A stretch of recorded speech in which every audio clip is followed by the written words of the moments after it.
Today is Tuesday, June 5th, 2018. Gibson guitars get a lifeline. The Nashville-based instrument manufacturer Gibson, who filed for bankruptcy protection back in May, was recently granted the authority to access the full amount of its $135 million in debtor-in-possession financing and use of cash collateral by the U.S. Bankruptcy Court for the District of Delaware. So what does this mean? Well, at a very high level, it means that operations will continue as normalish for Gibson employees, and the company will still be allowed to issue payments, pay trade vendors, and honor outstanding checks. However, the company needs to turn things around very quickly. Some speculate that the reason for the years of financial mishaps is mainly due to a failed attempt at evolving the company into a musical lifestyle brand. Gibson acquired electronics companies that made headphones, speakers, and turntables while increasing their debt and experiencing shrinking profit margins. The company currently has 22% market share in electric guitars and 40% market share for guitars selling for more than $2,000. Come on, Gibson, get back in the game, man. You guys make amazing guitars. A game of inspired hit songs. As the immensely popular HBO series Game of Thrones comes to its final conclusion next year, Columbia Records decided to shack up with HBO for an officially licensed album, music inspired by Game of Thrones.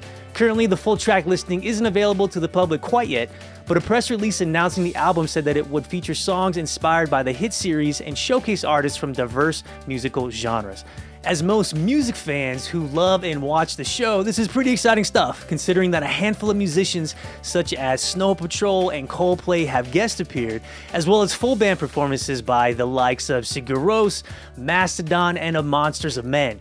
So if Columbia and HBO can work together and get some of these guest appearances to perform on the record, that would be pretty dope. And as a quick side note right here, when you get a chance, you need to check out the full score for Game of Thrones. The composer is an amazing composer. He also works on Westworld, and the dude is just full of talent. So go and check that out. It will make your day and blow your mind. Spotify makes a huge revision to its recent public policy. Who remembers the very recent rollout of Spotify's hate content and hateful conduct public policy that they put out back in May? Man, that is a tongue twister.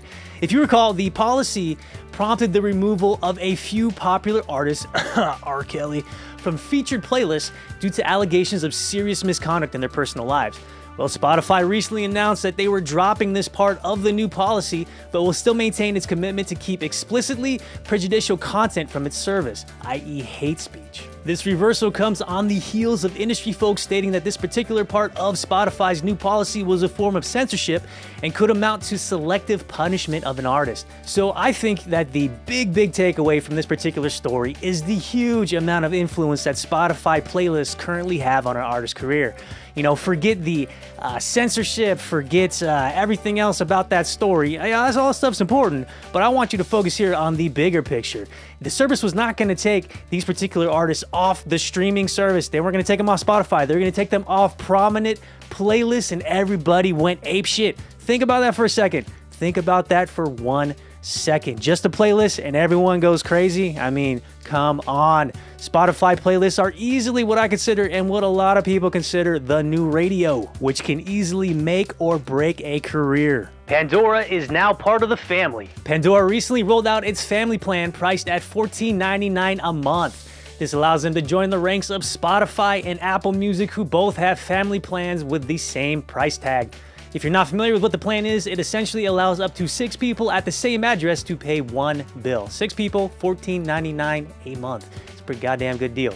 The main focus of these family plans is to get more paying users on the platform streaming music, which would definitely benefit Pandora's current subscriber base of 6 million people compared to Spotify's 70 million subscribers or Apple's 50, or I'm pretty sure it's more like 40 million subscribers. But here's the deal. Think about it like this. If you're a typical consumer, jump in the shoes of a music business professional or a musician. And although these family plans sound great and they are extremely cost conscientious, what they are ultimately doing is devaluating the art form we love to call music.